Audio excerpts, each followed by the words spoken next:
आप सभी का खैर मकदम है आपके अपने ऑफिशियल यूट्यूब चैनल चौक इंडस्ट्रियल एकेडमी में एक बार फिर से।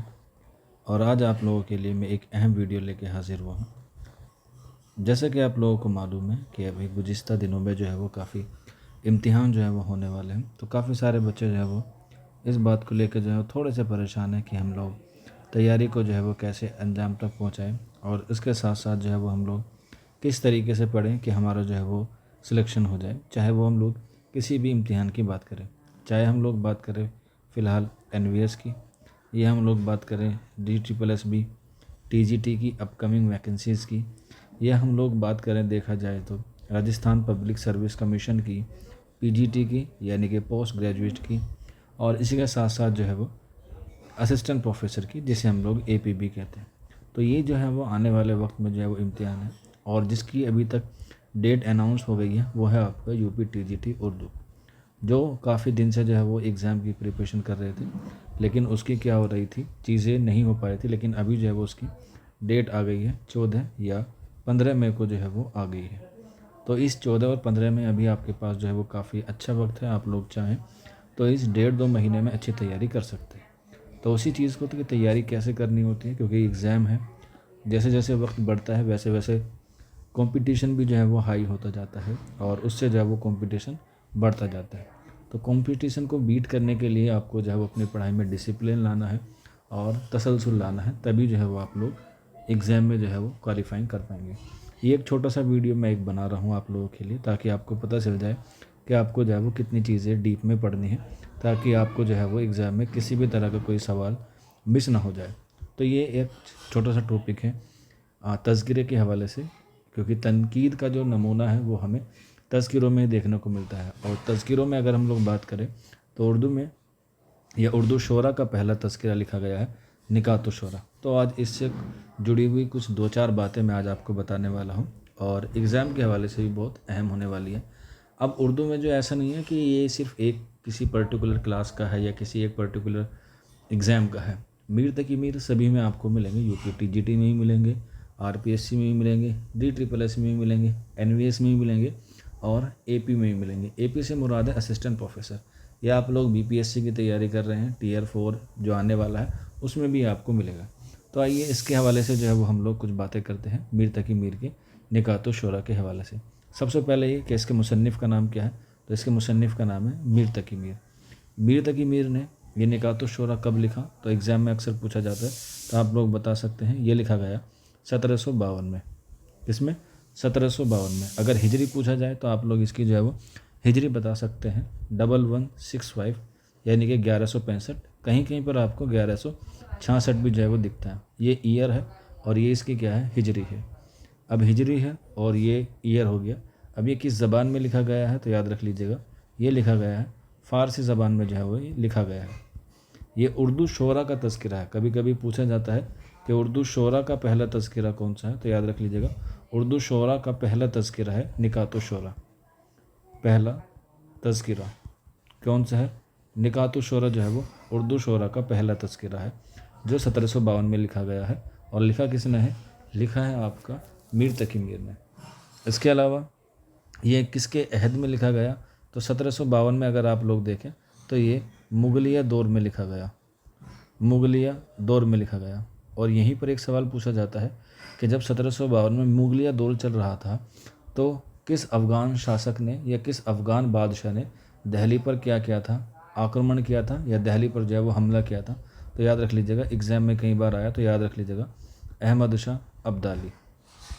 क्योंकि DSSB में GS के भी सवाल आते हैं, तो उससे रिलेट करके आप लोग पूछ सकते हैं। क्योंकि अगर मुगलिया दौर ना आए तो अहमद शाह अब्दाली का दौर भी आ सकता है।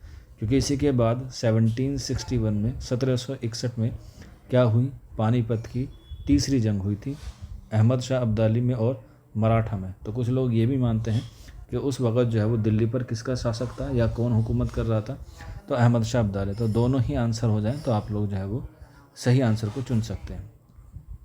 इसके बाद जब ये 1752 में लिखा गया, तो इसमें कितने शोरा का जिक्र है, ये भी एग्ज़ाम में अक्सर पूछा जाता है। तो याद रख लीजिएगा इसमें जो है वो तकरीबन 103 शोरा का जो है वो जिक्र है। बाज़ जगह आपको 104 भी मिलेंगे, लेकिन ज़्यादातर लोगों की राय जो है वो 103 पर है। और इसमें जो ये 103 शोरा का ज़िक्र किया गया है, ये कितने साल के कबल का ज़िक्र है? तो याद रख लीजिएगा 250 साल, 250 साल के कबल, 250 साल के कबल के जो है वो इसमें शोरा का ज़िक्र है, यानी कि जिसका ज़िक्र 250 साल से पहले किया गया है उन सब का जो है वो ज़िक्र है। अब 103 शोरा में ये भी पूछा जाता है कि दक्कन के कितने शोरा थे? तो याद रख लीजिएगा दक्कन के तकरीबन जो है वो 32 शोरा थे, जिनका ताल्लुक़ किससे था? दक्कन से था। अब इन 103 शोरा में जो सबसे पहले ज़िक्र मीर तकी मीर ने अपने तज़किरे निकातुश शोरा में किया है, उसका नाम आता है अमीर खुसरो, क्योंकि आपको पता है अमीर खुसरो को ही उर्दू गज़ल का पहला शायर माना जाता है। तो निकातुश शोरा में जो है वो अमीर खुसरो को जो है वो पहला शायर माना है, यानी कि पहला ज़िक्र जो है वो अमीर खुसरो का है। इसके अलावा दूसरा पूछ ले तो आप लोग बैदल को मान सकते हैं, और इसके अलावा तीसरा जो उनके उस्ताद हैं ख़ान आरज़ू। तो इस तरीके से आप लोग ये 3 भी याद रख सकते हैं कि पहले किसका ज़िक्र है? पहले अमीर खुसरो का है, उसके बाद बैदल का है, और तीसरा ख़ान आरज़ू का है। इस तरीके से जो है वो चल चल के कहाँ पहुँच जाते हैं? 103 पे पहुँच जाते हैं। अब ये जो है वो निकातुश शोरा लिखा गया है फ़ारसी में, तो अब इसका जो उर्दू में तर्जुमा किसने किया है, ये भी एग्ज़ाम में अक्सर पूछा जाता है। तो याद रख लीजिएगा ये तर्जुमा किया था निसार अहमद फ़ारूकी ने। निसार अहमद फ़ारूकी ने क्या किया है? इसका तर्जुमा किया था उर्दू ज़बान में। इसके अलावा 2 बातें और कि इसका जो है वो मुरत्तब किसने किया? तो इसको जो है वो 2 बार मुरत्तब किया है। सबसे पहले जो मुरत्तब किया है 1922 यानी कि 1922 में, और ये किसने किया है? ये किया है हबीबुर रहमान ख़ां शेरवानी ने। हबीबुर रहमान ख़ां शेरवानी ने जो है वो क्या किया है? इसका मुरत्तब किया पहली बार।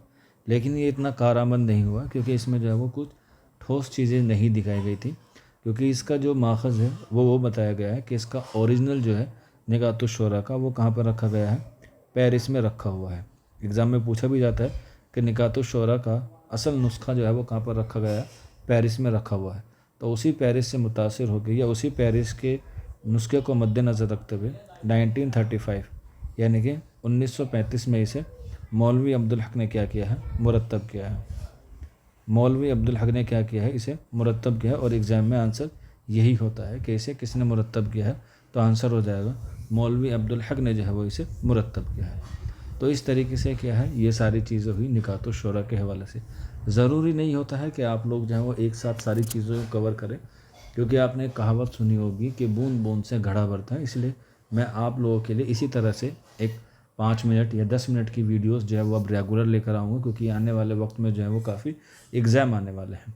तो इस तरीके से अगर आप लोग चाहते हैं कि आप लोग अच्छे तैयारी करें तो आप लोग ज़रूर चैनल से जुड़ सकते हैं। और अगर आप लोग और अच्छी चाहते हैं कि हम और अच्छी तरीके से तैयारी करें तो ये हमारा नंबर है, आप लोग जो है वो इस नंबर पर जो है वो रब्ता कर सकते हैं।